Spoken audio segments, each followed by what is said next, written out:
Yeah, this additional reporting, right, coming out of the Washington Post. I guess we can start for people who are new to this, perhaps who are just jumping into this sequence of events to catch them up and bring them up to speed. Perhaps former Chicago Red Stars head coach Rory Dames did resign from his almost decade-long position with the club after a NWSL championship loss to the Washington Spirit in the 2021 final.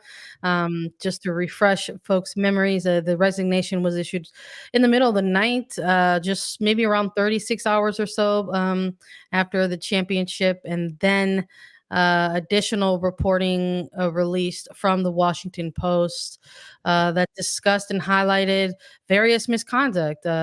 Various types of abuse, whether it was verbal, emotional, verging on all kinds of inappropriate behaviors in terms of relationships between player and coach.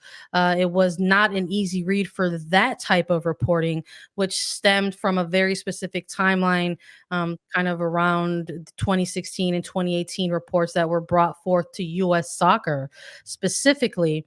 And that ultimately those reports fell on what was deaf ears in terms of players trying to bring these types of allegations forward, and then having that just sort of be accepted, quite frankly, Mhm. as part of the unfortunate status quo. So we're talking about reports as recent as 2018 from a former player, a Red Stars player, and Krista Press directly to U.S. Soccer, saying, "I think that Rory emotionally abuses players. He doesn't have safe distance between himself and his player. He uses his power and status as the coach to manipulate players to get close to them." So a number of former Red Stars players and numbers of players in general sort of coming forth and putting themselves as on record sources in initial reporting from the Post, amongst a ton of other anonymous sources highlighting the professional level, right?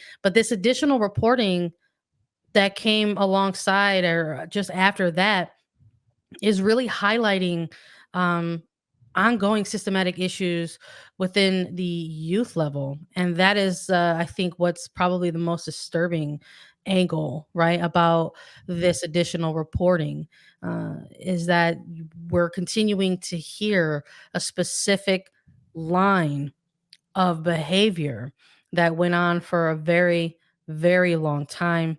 And with this most recent reporting, it's highlighting things going as far back into the 90s. So it was a very, very difficult read, but it's very recent because as of our recording of this, it was published just today on February the 8th.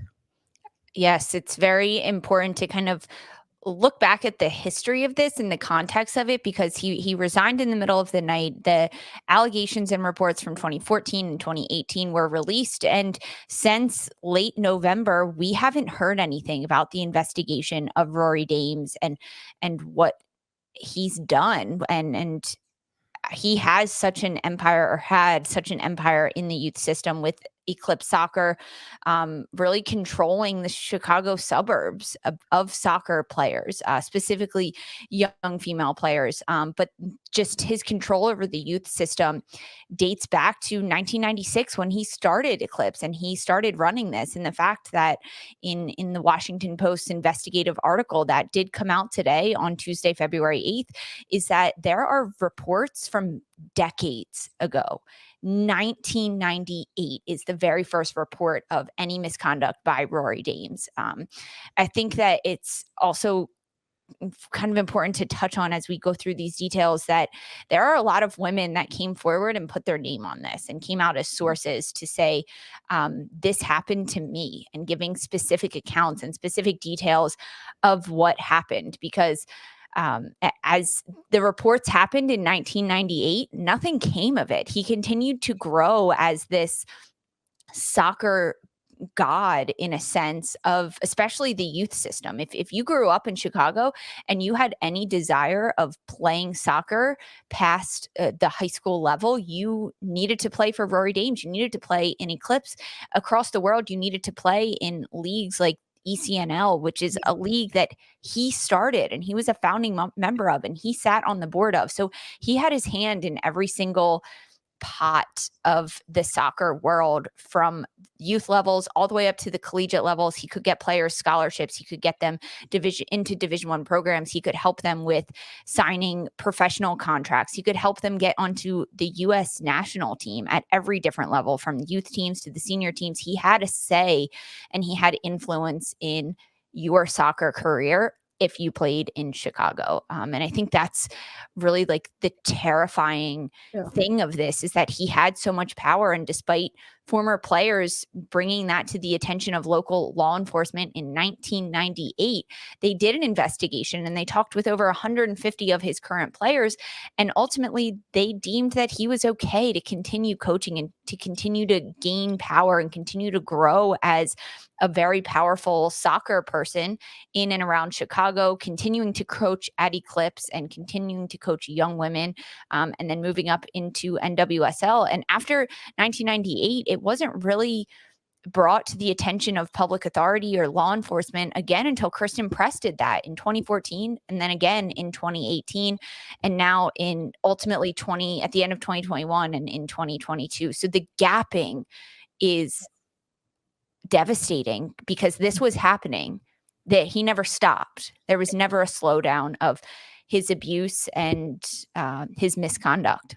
I think that's part of what's so jarring, right? When you read these reports and when you sort of start looking at all of the correlation between um, the power dynamic that gets put in place, you just sort of witness time after time as years went on, just the power infrastructure that ended up continuing to be built up around and centered around this specific person to continue to be able to sort of have this sort of ability to just freely come and go and perpetuate these types of behaviors in the open practically. I mean, there's a parent on record in this reporting, and that is part of what's so devastating in reading about this, is that when you read throughout all of these different reportings, whether it's people who are going on record or not,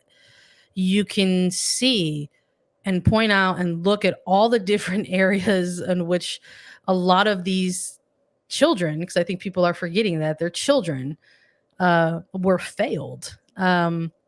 And it starts in every area, whether it's within the youth club system, the coaches within that who continue to enable it, and the fact that there are parents who are at these games and are bearing witness to certain behaviors that are maybe unsettling to them, but still participating in this sort of kind of gross cash cow that's like in place when it comes Mhm. to youth club culture. I think it was important to know within this reporting, drawing those direct lines between them, how there are other NWSL coaches who have been publicly accused of abusive behaviors just last year, whether it was former head coach of the North Carolina Courage and Paul Riley, or the former head coach of Washington Spirit in Richie Berg. You're talking about other coaches who had prominent places in youth club cultures, and then alongside with somebody who in Rory Dames was head of Eclipse.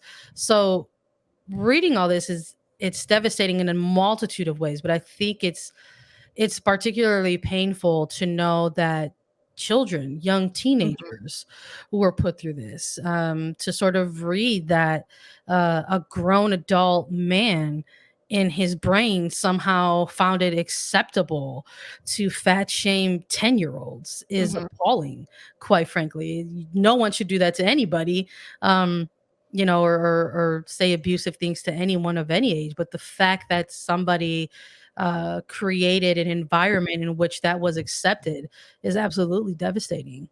It really is, and it starts as fat shaming, right? And knowing that as a player, when you go to practice, if you um, don't play at your top level, if you were at Rory Dames practice and you didn't play at your top level, you were going to run. You were going to be screamed at. You were probably not going to play that weekend. There was a lot of terrifying um, reactions that would come if you didn't perform as he was expecting. And so it starts with yelling, and it starts with that verbal abuse in fat shaming 10-year-olds, and ultimately it escalates and it grows. And that's where these stories really that's what they told us, and that's what these women talked about in this article and in this investigation. That one woman saying that he had an inappropriate relationship with her from age 14 until well into her college career. She actually called it grooming, in a sense of manipulating her and convincing her that without him, she would be nowhere in her soccer career. Then when she turned 18, he used his power over her soccer career and his control over her to actually have sex with her. As a former player, this is in the early 2000s. So this was happening for years and years and years. The fat shaming, the actual abuse that came with the emotional abuse and the verbal abuse that happened. He would often make sexual jokes and comments about these young women that he was coaching, these children, right? I mean, 14 years old, talking about their personal lives, asking about their boyfriends, bringing up the players' sex lives. One player goes on record, former player, saying that at practice they were about to do a sprinting drill, a fitness drill, and he had all the players get on their knees, and he made a snide comment at her saying, "Hey, I bet you know this position well." Just uncomfortable situations. And she said, "What do you do? If I said anything about it, I wasn't going to play that weekend, and I was trying to play in college. I was looking to continue my soccer career. I couldn't say anything." And as a young female at 14, to have your coach saying that to you, it's embarrassing and it's uncomfortable. You don't want to tell your parents that. That's uncomfortable. And he knew the power that he had over these young women and these young girls to be able to control them in every aspect of their lives, sending them text messages late at night and instant messages at all hours of the day, telling them to come over, telling them to come to his apartment and join him. Just completely inappropriate on every level that he coached.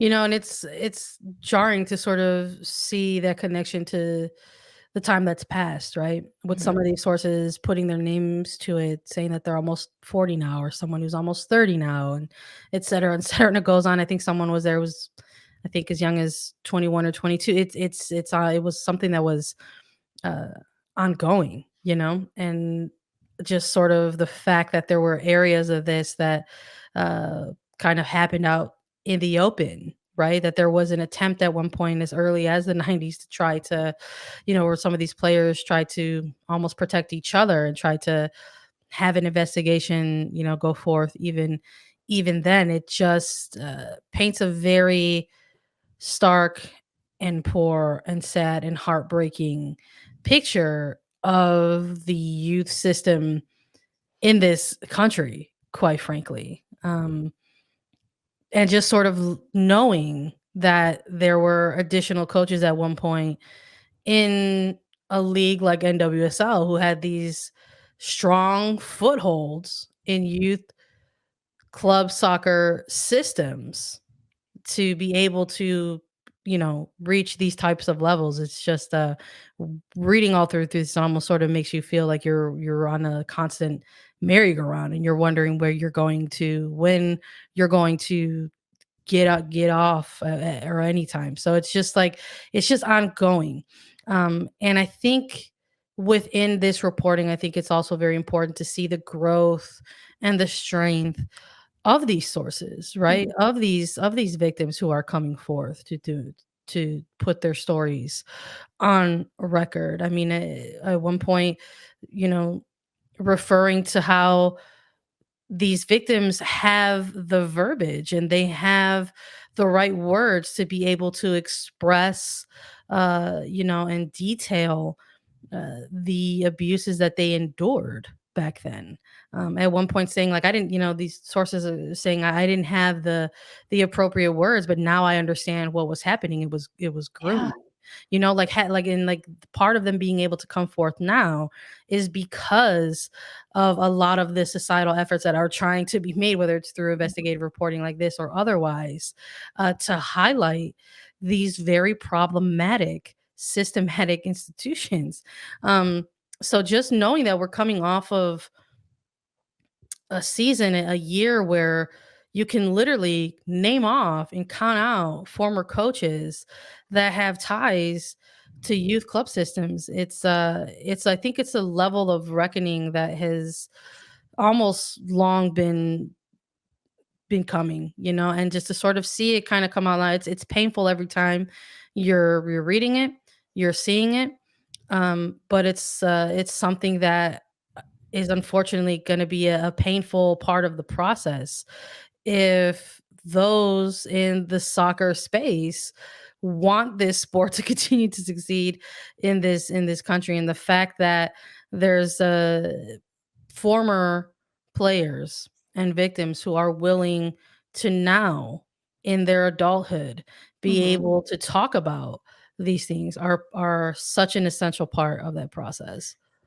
You mentioned one of a mother, a parent of a player actually went on as a source in this article to talk about this. And I think that's really important to kind of uh, touch on because as a young player, it's hard to recognize when things maybe aren't correct. And these sources say that. They say that they didn't know that it was that wrong. They just knew that they didn't like it, but no one else was saying anything. No one else was complaining. Their parents were at practice, their parents were at games watching them, seeing this and not saying anything themselves. So as a young person, you don't always know that it's wrong. And so now to have these sources coming out in this investigation and sharing their horrible experiences that they were faced with, even though they are 40 now, they're 30, they're looking back on their lives. I know one of the sources says that she has a daughter now and she can't imagine letting her daughter go through with that, being a witness to that and seeing that. Because if you know that your kid isn't playing on a weekend and you ask your kid what happened and they say, I don't know, I passed the ball wrong in practice, it's interesting. And there's different levels that need to be looked into at that. And now that these former players have the strength and the words to come forward and to put phrasing on what they experienced and give verbiage to the emotions, the shame, the uncomfortability that they felt as young players is very important because not a lot of people at age 14 know what grooming is, know that they can recognize it when they're in the middle of it, know that they can recognize verbal abuse, emotional abuse, manipulation, because they haven't experienced enough of life. And that's what he did. He started coercing these players when they were young enough so that by the time they were 18 and 20 and playing at the collegiate level, he still had a control over them.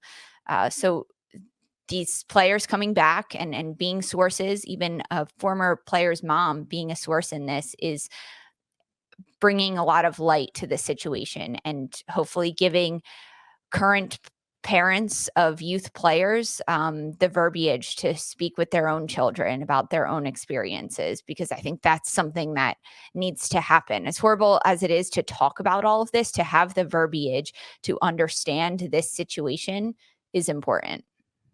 Yeah. Also, within this reporting, I think it's important to note that U.S. Soccer, it was reported within this same additional reporting about abuse within the youth club level that U.S. Soccer did suspend Dames's licenses. I believe it was during the fall of 2021.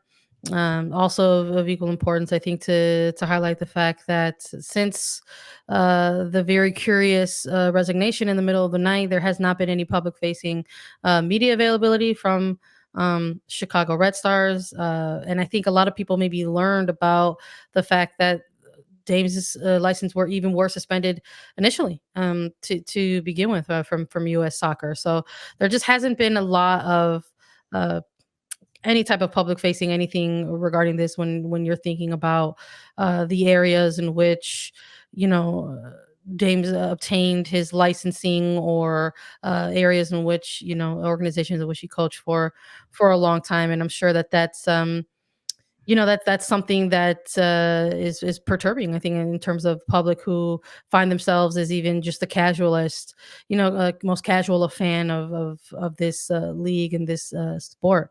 So it's you just have to imagine that even with this type of additional reporting to any prior reporting, it almost still just sort of feels like as if this is just the beginning. You know, this is absolutely just one area of youth club soccer in this country, of which there are many throughout the United States. So if it's happening in the Midwest, if we knew that, based on um, former head coaches like Paul Riley or Richie Burke, that's happening on the East Coast. I'm sure there's players with stories on the West Coast and other parts of this country. And it is just absolutely heartbreaking again that this is just something that young children go through when they're just simply trying to play a sport that they love.